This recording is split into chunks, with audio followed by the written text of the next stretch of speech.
Before we begin, I want to know where you're listening from. Take a moment and just drop your country or state in the comments below. I'm curious to see how far this conversation reaches. Perhaps you're navigating the turbulent waters of a separation right now, the ground beneath you feeling unsteady and strange. Maybe you're in a relationship that feels like a beautiful house with a cracked foundation, slowly falling apart piece by piece. Or maybe you're single, looking out at the vast ocean of human connection and wondering if you'll ever truly figure out this whole love thing. It's possible you're divorced, and you feel the weight of that word, the subtle glances from people who see it as a mark of failure, a sign that you couldn't succeed at something so fundamental to the human experience. If any of this resonates, this conversation is for you. I am about to tell you something that most people who have achieved any measure of public success would never, ever admit.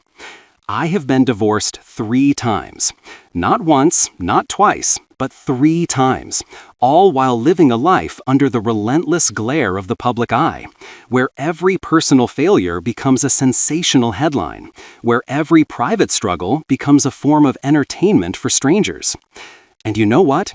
Each one of those divorces, each one of those painful endings taught me something profound about love that I could never have learned in a single unbroken marriage. Each conclusion became a new beginning. Each perceived failure became a critical piece of the foundation for understanding what real, sustainable love actually looks like. This isn't going to be a comfortable discussion.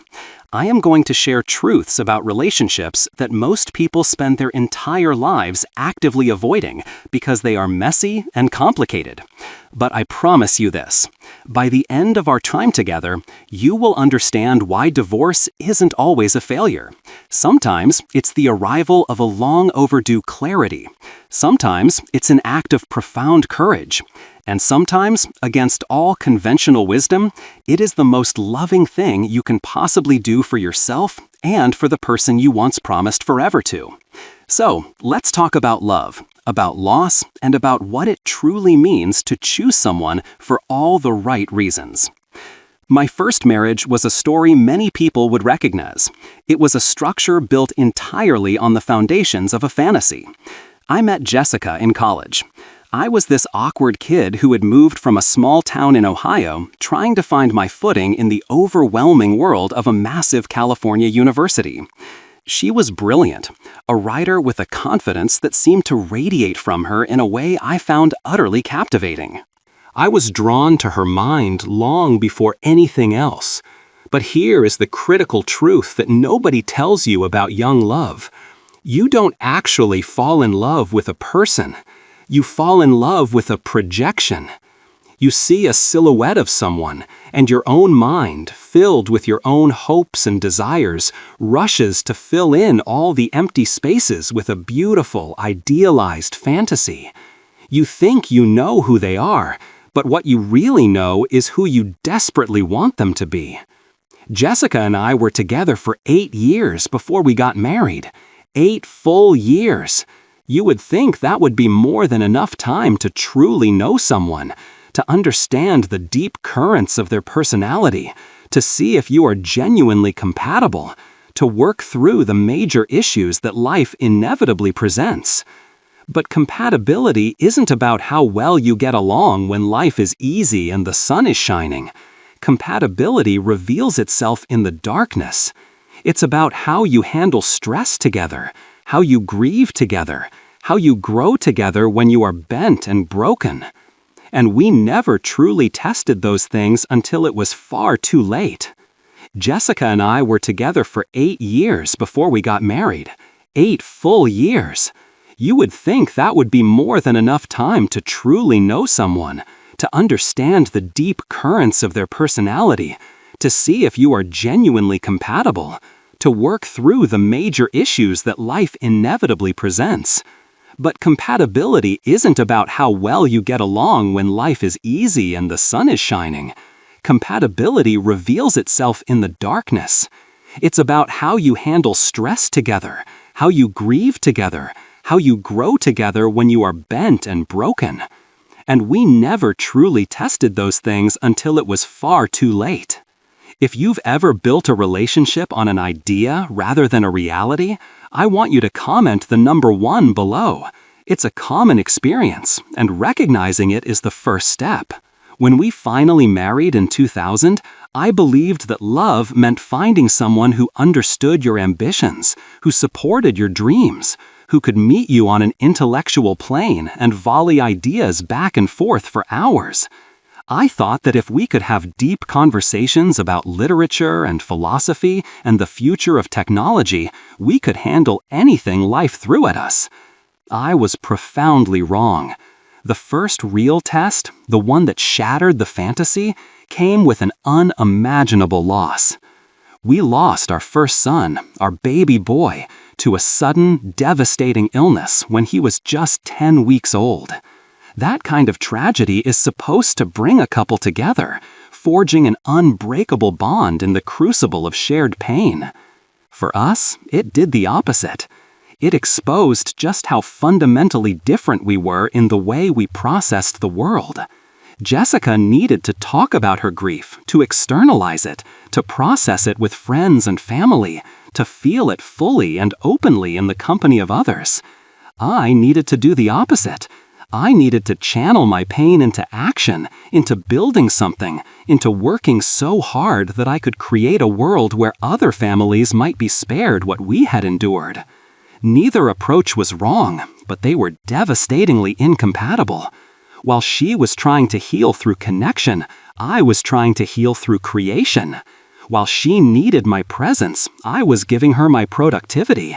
While she desperately wanted to process the past, I was already racing toward a future where the pain might not be able to catch me. We went on to have 5 more children together through the marvels of modern science. But that fundamental disconnect, that chasm between our ways of being, never closed. We were 2 people who genuinely loved each other, but could not figure out how to grieve together, how to support each other's entirely different methods of processing trauma. The divorce in 2008 was heartbreaking, but it was also the most honest thing we had done in years. We had built our marriage on the romantic fantasy that love conquers all, that if you just care about someone enough, you can bridge any gap. But some gaps aren't meant to be bridged. Some differences in core programming aren't meant to be overcome. The lesson from my first divorce was brutal but clear. Love is not enough. Compatibility matters, shared values matter, similar approaches to life's greatest challenges matter more than you can possibly imagine. You can love someone with every fiber of your being and still be utterly incapable of building a life with them.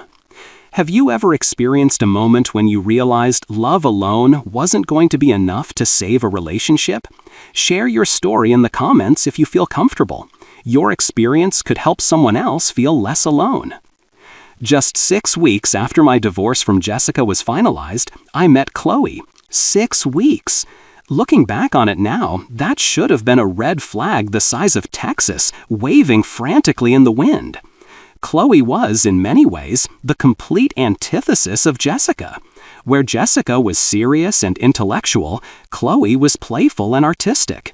Where my first marriage had been grounded in a shared North American culture, Chloe was British, possessing a whimsical charm that felt like a breath of fresh air. Where my marriage to Jessica had become heavy with the weight of shared trauma, this new connection felt light, effortless, and joyful. I convinced myself that I had learned from my mistakes. I told myself that I was choosing differently this time, more wisely. But the truth is, I wasn't choosing at all. I was reacting. I was running from the pain and complexity of my first divorce straight into the arms of someone who represented everything that relationship was not. This is the classic rebound trap, a psychological snare that is so easy to fall into. You don't choose your next partner based on who they truly are or whether they align with your life. You choose them based on who they are not. You become so laser-focused on avoiding the specific problems of your last relationship that you are completely blind to the brand new set of problems you are enthusiastically creating for yourself. Chloe and I married in 2010. The wedding was beautiful, the honeymoon was perfect, and for a few glorious months, I thought I had finally figured it out.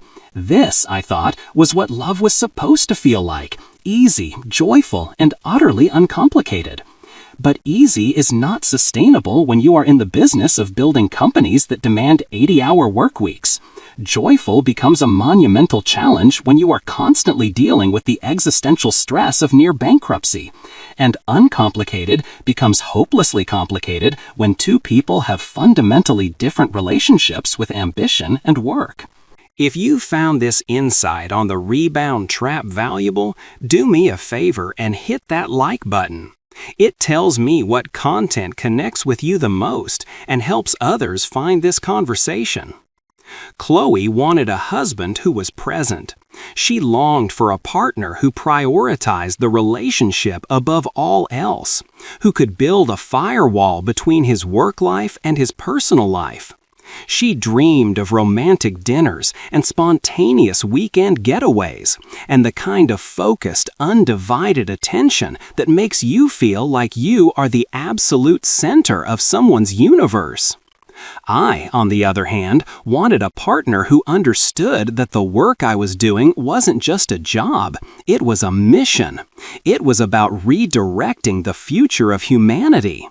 I needed someone who could not only tolerate but thrive in the intensity, who could handle the unpredictability, who could accept the hard truth that sometimes advancing the species has to come before date night. Once again, neither of us was wrong in what we wanted, but we were profoundly wrong for each other. The first divorce from Chloe happened in 2012. But here is where the story gets truly embarrassing. We got remarried in 2013. We fell back into the same pattern because when you're not addressing the root issues, when you're refusing to confront the fundamental incompatibilities, you can trick yourself into believing that maybe you just needed a break. Maybe a little time apart will magically fix everything. It doesn't. Time apart doesn't change a person's core nature. The very same problems that broke you up the first time are still there, waiting for you, except now they're even worse because you've added the crippling pressure of having already failed once. You find yourself trying to prove to the world and to yourselves that your love is special, that it's strong enough to overcome anything. But you're not overcoming anything. You are just repeating the same dysfunctional patterns with a greater sense of desperation. We divorced again for the final time in 2016. The lesson from my second marriage and my second remarriage was seared into my brain. Do not choose someone because they are different from your ex. Choose them because they are right for your actual life, the one you are living right now, not the fantasy life you wish you had. And never, ever try to fix a broken relationship by simply recreating it and hoping for a different outcome. By 2018, I felt like I had learned a great deal about what didn't work in relationships. I was older, more self-aware, and my professional life was on much more solid ground.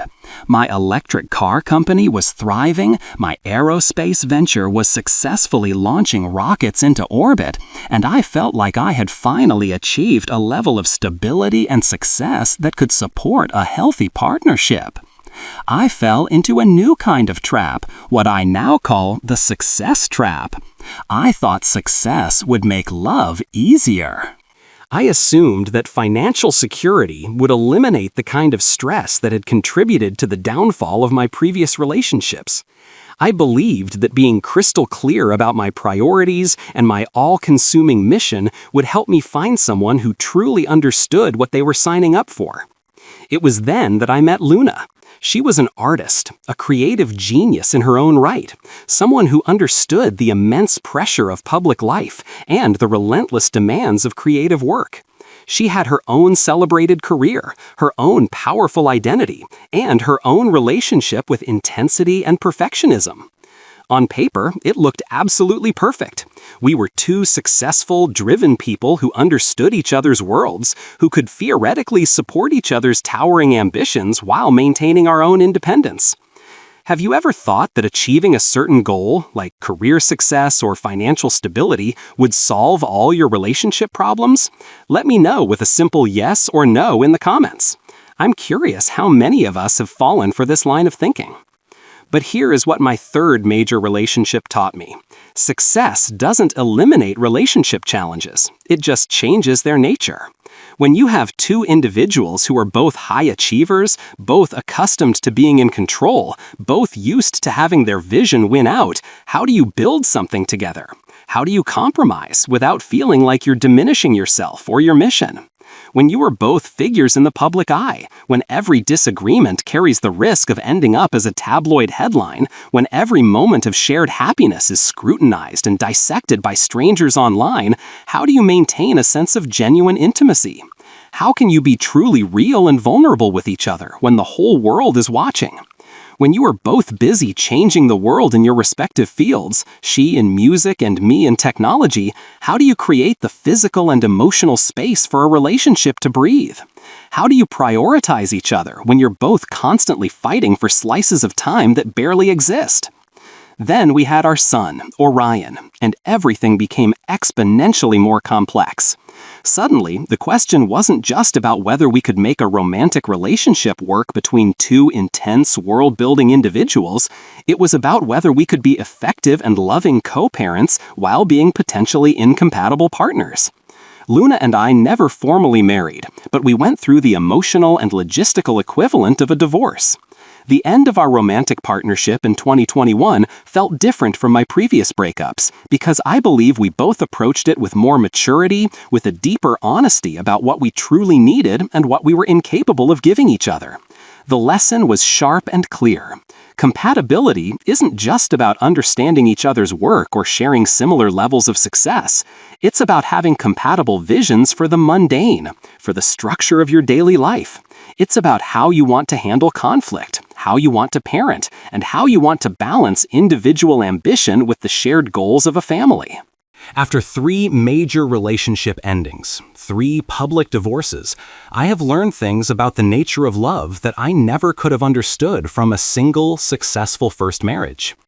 These are the lessons that most people spend their lives avoiding because they are too painful to face, but they are the bedrock of real wisdom. The first lesson is that love and compatibility are 2 completely different things.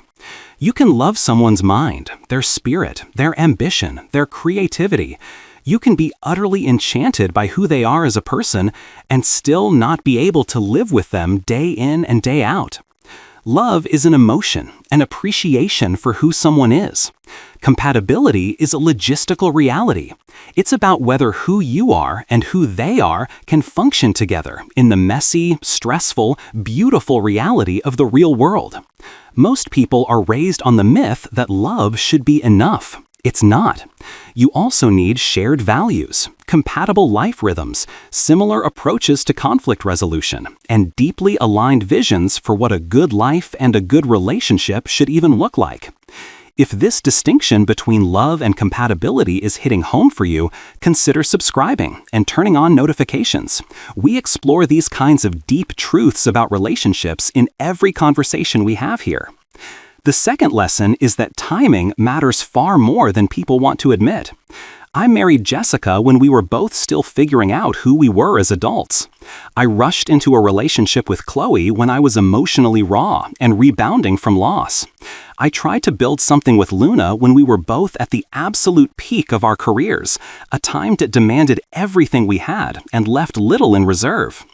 The right person at the wrong time is still the wrong person. It's not because they are flawed or you are flawed, but because a real relationship requires a certain amount of bandwidth, attention, and emotional availability that you simply might not have during certain intense phases of your life. The third, and perhaps most difficult lesson, is that you cannot love someone into being different. Each of my divorces taught me this in a unique and painful way. You cannot love Jessica into grieving the way you grieve. You cannot love Chloe into being comfortable with your all-consuming work intensity. You cannot love Luna into wanting the same daily life structure that you want. When you find yourself constantly trying to convince someone to want what you want, to value what you value, to approach life the way you approach it, you are not in a relationship. You are in a renovation project. And people are not houses. They do not get better when you try to fix them. The fourth lesson is the most counterintuitive of all. Divorce can be an act of love. This is the hardest one to grasp, but it is maybe the most important. Sometimes the most loving, compassionate, and respectful thing you can do is admit that you are not right for each other and set each other free to find someone who is.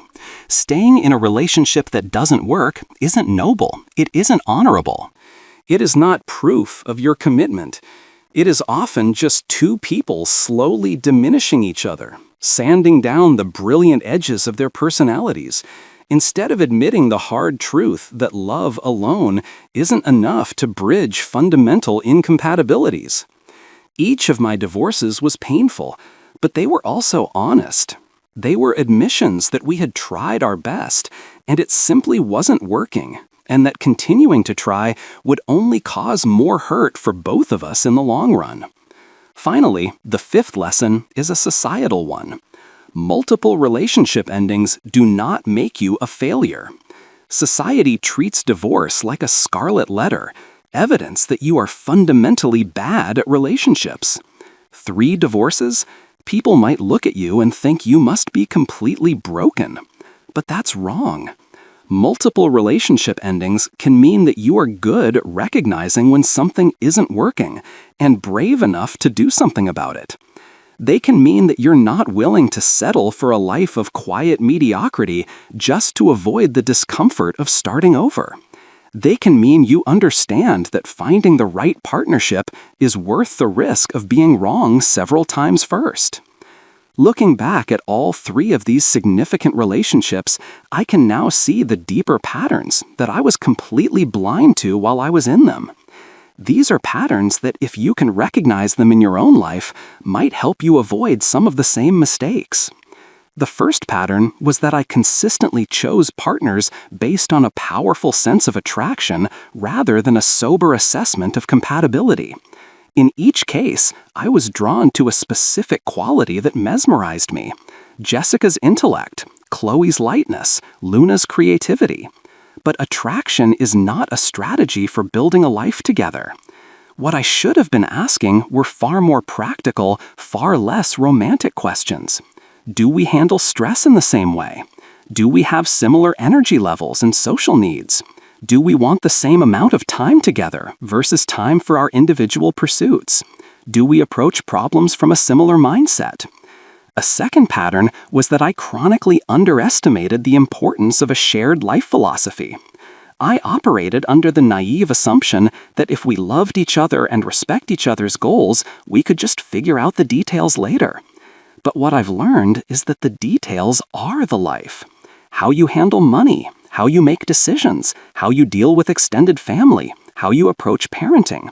These are not small details to be sorted out later. They are the very foundation of your daily experience together. What are some of the practical, boring questions you think people should ask before committing to a life together? Drop one in the comments to help create a resource for everyone watching. A third and very personal pattern was that I kept trying to fit my relationships into the margins around my work, instead of integrating them into the core structure of my life.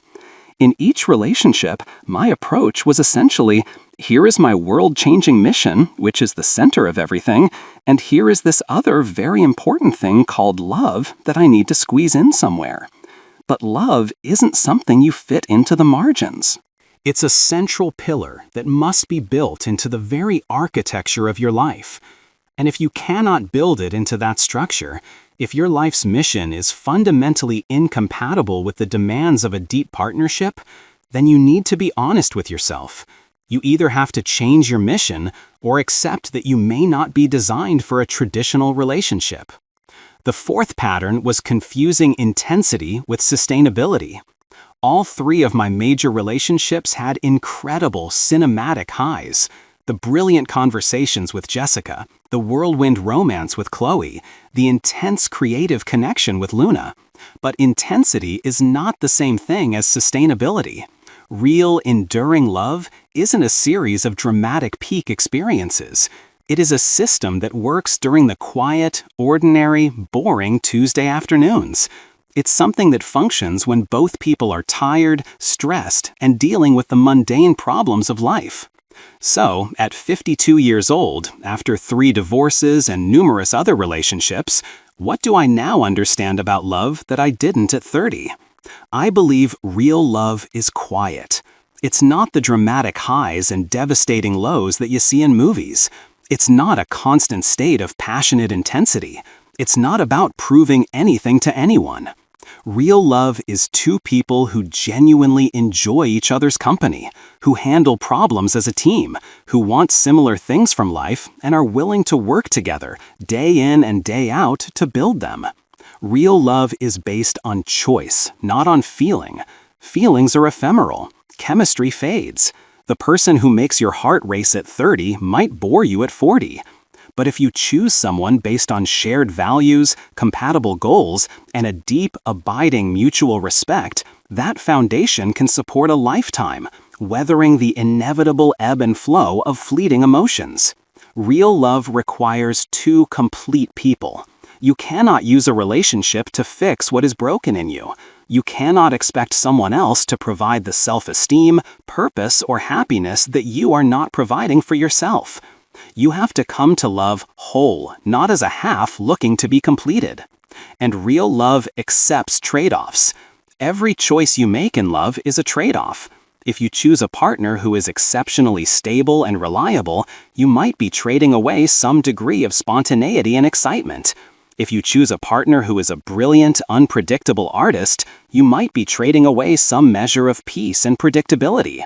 The question isn't whether there are trade-offs, it's whether you are making them consciously and you are happy with what you are getting in the exchange. Finally, real love, the kind I'm describing, is rare. Most relationships are compromises. Most marriages are two people who decided they would rather be together than alone, but who aren't actually that compatible. Real love, the kind where you genuinely prefer each other's company to anyone else's, where you are demonstrably better together than you are apart, where you are building something together that neither of you could build alone, that is exceptionally rare. And maybe that's okay. Maybe it's better to have 3 educational relationships that taught you profound truths than one mediocre marriage that teaches you nothing at all. If you are in a relationship now or thinking about getting into one, here are the questions my divorces have taught me to ask. They are not about passion. They are about plumbing. They are about the infrastructure of a life together. Regarding compatibility, do we handle stress in similar ways? Do we have similar energy levels and social needs? Do we desire the same amount of together time versus individual time? When it comes to values, do we agree on the fundamentals of how to raise children? Do we share similar definitions of loyalty, honesty, and commitment? Do we want the same things from our family life and our social life? Regarding a shared vision, where do we each see ourselves in 10 years? And are those visions compatible? What does a successful relationship even look like to each of us? And perhaps most importantly, what are we each willing to sacrifice for this relationship? And what are our non-negotiables? And now we arrive at the hardest truth, the one I've spent a lifetime learning. Some people simply aren't designed for traditional relationships. Not because there is something wrong with them, but because their life's mission, their personality, their fundamental way of moving through the world doesn't fit neatly into the conventional structures of partnership. I might be one of those people. My work isn't just what I do for a living. It is my calling, my identity, my contribution to the future of humanity. It requires 80-hour weeks, constant travel, enormous stress, and a level of focus that is all-consuming. That life is not compatible with romantic dinners, weekend getaways, and the kind of consistent daily attention that makes a partner feel truly cherished. That doesn't make me a bad person, but it might make me a bad partner for someone who wants and deserves a traditional relationship. And maybe that's okay. Maybe it is better to be brutally honest about who you are and what you can realistically offer than to keep trying to force yourself into shapes that simply don't fit. Maybe some people are meant to love humanity on a grand scale more than they love one individual. Maybe some people are meant to change the world instead of building a perfect marriage. Perhaps the ultimate goal isn't to find someone who completes you, but to become so complete in yourself that you can love without needing, give without depleting, and choose a partner based on what you want to build together rather than what you are afraid to face alone. If you've made it this far, this message was clearly for you. Please share this video with one person who needs to hear that divorce isn't always failure, but can be the beginning of wisdom. So what does this all mean for you? If you are divorced, do not let anyone make you feel like you have failed. Divorce can be courage, it can be clarity, it can be choosing growth over stagnation, truth over comfort, and possibility over a predictable security. If you are in a relationship that is fundamentally not working, do not stay just because leaving feels hard. Hard is not the same as wrong. Sometimes the most loving thing you can do for both of you is admit you're not right for each other and set each other free. And if you're single and feeling the pressure to find someone, remember this: being alone is infinitely better than being with the wrong person. Use your time alone to become the kind of person who can attract the kind of love you actually want. Look for compatibility as much as you look for chemistry. Look for someone whose way of living fits with yours, whose approach to problems complements yours, whose vision for the future aligns with yours. The final lesson my 3 divorces taught me is this: love isn't about finding the perfect person. It's about becoming the kind of person who can love well. Someone who can be honest about their needs, clear about their boundaries, generous with their attention, and brave enough to leave when staying would hurt everyone involved. My divorces weren't failures. They were my education. An incredibly expensive, painful, and public education, but an education nonetheless. And now, at 52, I understand love in a way I never could have at 30. I know what I need, what I can offer, and what I am no longer willing to compromise on. I know that being alone is better than being wrong together. I know that love is a choice you make every day, not a feeling that just happens to you. Whether I find that rare, real love again remains to be seen, but I am no longer willing to settle for anything less, and neither should you. Remember, your relationship status does not define your worth. Your willingness to be honest about what you need and brave enough to pursue it, that is what defines your character. Love well, choose wisely, and don't ever be afraid to start over if you need to.